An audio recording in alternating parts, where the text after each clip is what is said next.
Good morning guys, good morning friends. সুপ্ৰভাত অসমবাসী। মই ভাস্কৰ ভূঞা। বিশেষ কিছুমান কথা ক'বৰ কাৰণে আপোনালোকক আগত মোৰ কিছুমান মনৰ কথা ক'বৰ কাৰণে মই এই ভিডিঅ'টো বনাইছোঁ। হয়তো ইয়াত বহুতো ভুল ভ্ৰান্তি হ'ব পাৰে, তাৰ বাবে মই প্ৰথমতে আপোনালোকৰ ওচৰত ক্ষমা বিচাৰিছোঁ। মই এই ভিডিঅ'টো এই কাৰণে ওলাইছোঁ, বৰ্তমান অসমখনক লৈ বহুত খামখেয়ালি আহি আছে। অসমৰ মানুহক লৈ, অসমৰ জাতিক লৈ বহুতে খেল খেলি আছে। বিশেষকৈ ৰাজনীতিবিদসকলে, যিয়ে ভোট দিয়াৰ সময়ত কয় যে আমাক ভোট দিয়ক, আমি আপোনালোকৰ উন্নতিৰ বাবে কাম কৰি যাম, আমি সদায় আপোনালোকৰ ওচৰত আছোঁ। কিন্তু যেতিয়ালৈকে ভোট নাপায় তেতিয়ালৈকেহে তেওঁলোক আমাৰ ওচৰত থাকে। যেতিয়া ভোট পায়, ভোট পোৱাৰ পিছত যেতিয়া সিহঁতে ইলেকশ্যনত জিকি যায়, তাৰ পাছত কিন্তু আমাৰ কাষত নাথাকে তেওঁলোক, অৰ্থাৎ ৰাইজৰ কাষত নাথাকে, বহু দূৰলৈকে গুচি যায়। যি কি নহওক, মই ৰাজনীতিৰ কথা ইমান নাজানো আৰু ভালো নাপাওঁ। ৰাজনীতি মই ইমান ভালো নাপাওঁ, কিন্তু মানুহৰ মুখত শুনি আছোঁ, টিভি নিউজ চেনেলত শুনি আছোঁ, কিবা হিন্দু বাংলাদেশীৰ কিবা এমেণ্ডমেণ্ট, কিবা চুক্তিকৰণ, এইবিলাক কিবা ৭১ চনৰ পিছৰ আগৰ এইবিলাক গম পাই আছোঁ। যি কি নহওক, মই এটা কথাই কৈছোঁ,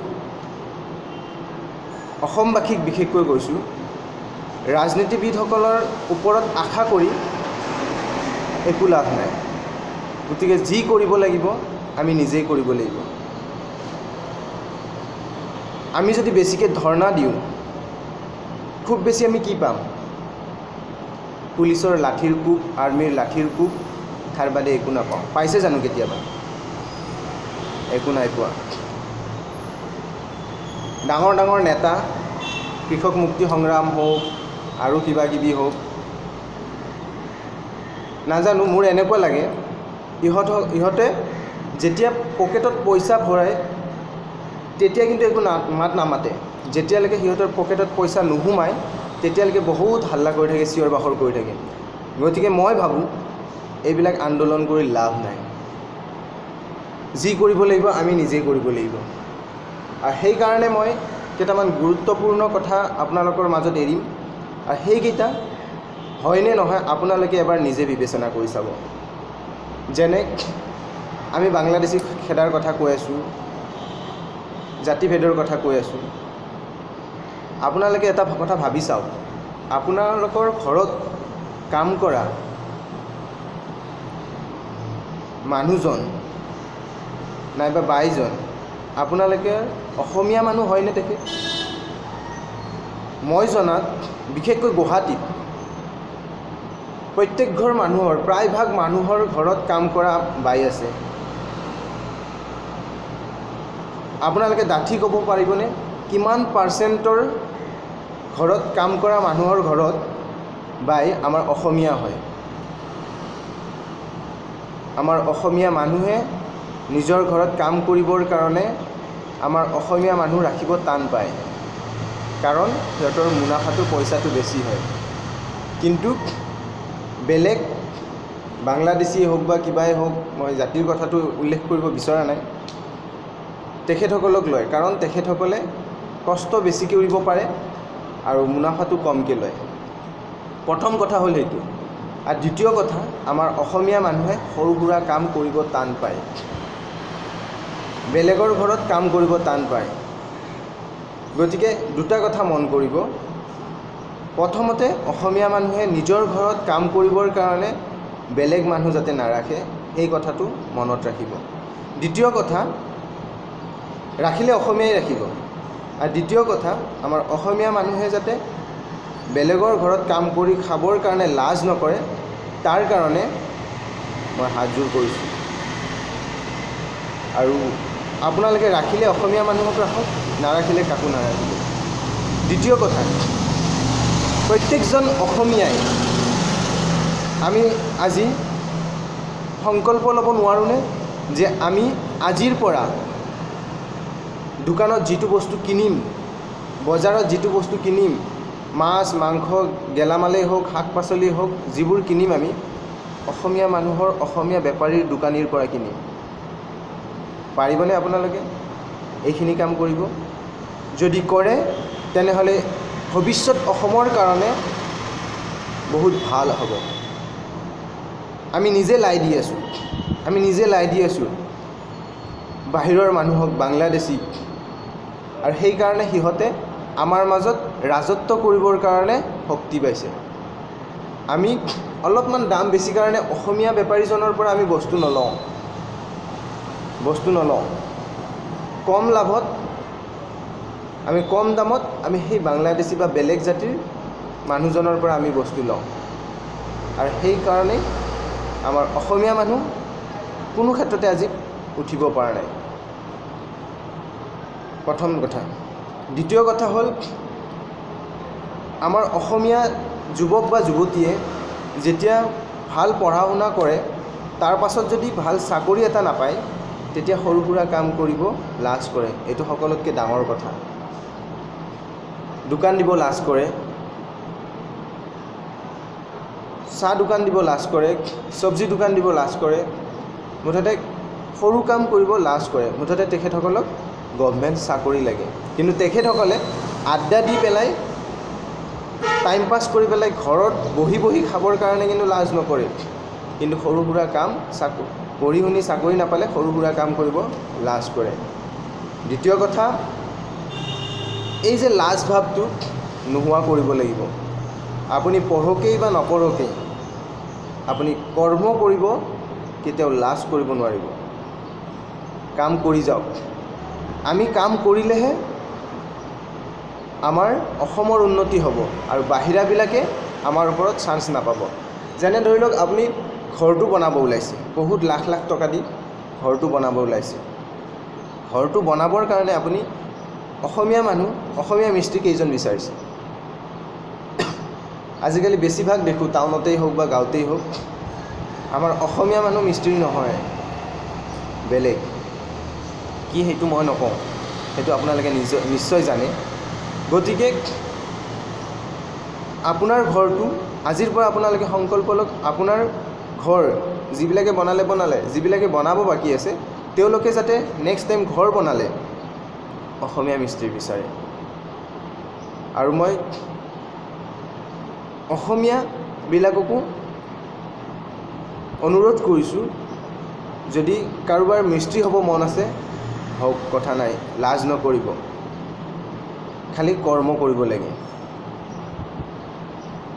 তাৰোপৰি আমাৰ ঘৰৰ সৰু সুৰা কাম, কিছুমান লেবাৰ কাম হওক, ঘৰটো চাফ চিকুণৰ ক্ষেত্ৰতে হওক, আমাৰ বাহনিখন চাফ চিকুণ কৰাৰ ক্ষেত্ৰতেই হওক, আমি যিটো কাম নিজে কৰিব পাৰোঁ, সেই কামটো আমি নিজে নকৰোঁ।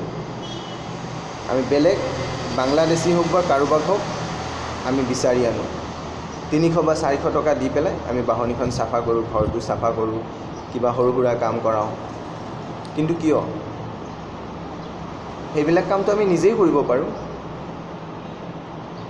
আৰু সেইবিলাক কাম কৰিলেতো আপোনাৰ কোনো ক্ষতি নহয়।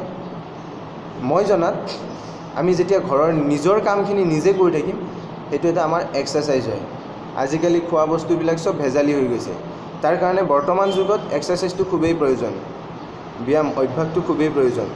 তাৰ কাৰণে আপুনি এক্সট্ৰাকৈ টকাৰ লেভেল দেখাই পেলাই জিম বা কোনো এৰবিক জুম্বা শিকিব যাবৰ দৰকাৰ নাই। নিজৰ কামখিনি নিজে ঘৰতে কৰক, সেইটো এটা ডাঙৰ এক্সাৰচাইজ।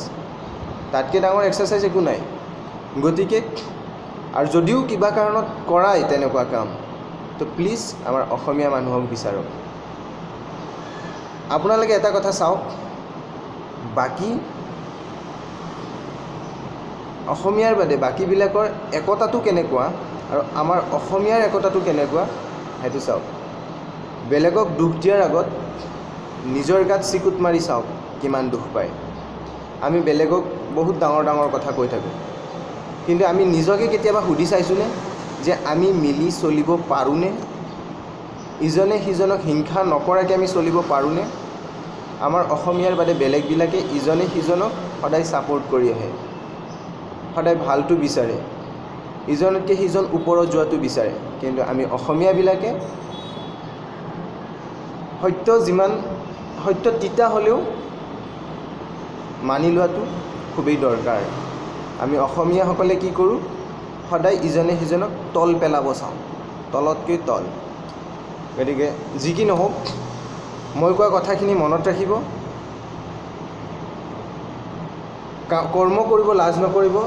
আৰু সকলোতকৈ ডাঙৰ কথা মই এটা কওঁ, চৰকাৰেও কয় যে দুটি পৰিয়াল সুখী পৰিয়াল, কিন্তু মই এতিয়া ক'ব বিচাৰিছোঁ দুটি পৰিয়াল সুখী পৰিয়াল নহয়।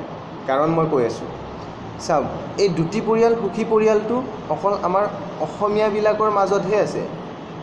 আপোনালোকে বেলেগক চাওক, বেলেগ প্ৰজাতি বেলেগ জাতিবিলাকক চাওক, জনগোষ্ঠীবিলাকক চাওক, বাংলাদেশী হওক, মই বিশেষকৈ বাংলাদেশীৰ কথা কৈছোঁ, ইহঁতে কেতিয়াবা দুটি পৰিয়াল সুখী পৰিয়ালৰ কথা চিন্তা কৰিছে? নাই কৰা। যিমান পাৰে জনসংখ্যা বৃদ্ধি কৰি গৈ আছে, ফলত কি হৈছে সিহঁতৰ দেশত নোজোৰা হৈছে, যাৰ ফলত আমাৰ ফালে ঢাপলি মেলিছে। আৰু সিহঁতে হেঁচা মাৰি আহি আছে, আমি পিছুৱাই গৈ আছোঁ, সিহঁতে হেঁচা মাৰি গৈ আছে, আমি পিছুৱাই গৈ আছোঁ। আৰু পিছুৱাই গৈ এদিন আমি নলাত পৰিম, আৰু তেতিয়া আমাৰ অস্তিত্বই নাথাকিব। গতিকে মই ক'ব বিচাৰিছোঁ, এইবিলাক বাদ দিয়ক, দুটি পৰিয়াল সুখী পৰিয়াল বাদ দিয়ক। কমচে কম মই ভাবোঁ, কমচে কম বৰ্তমান যিটো অসমৰ অৱস্থা আহিছে, মই ভাবোঁ কমচে কম এটা পৰিয়ালত,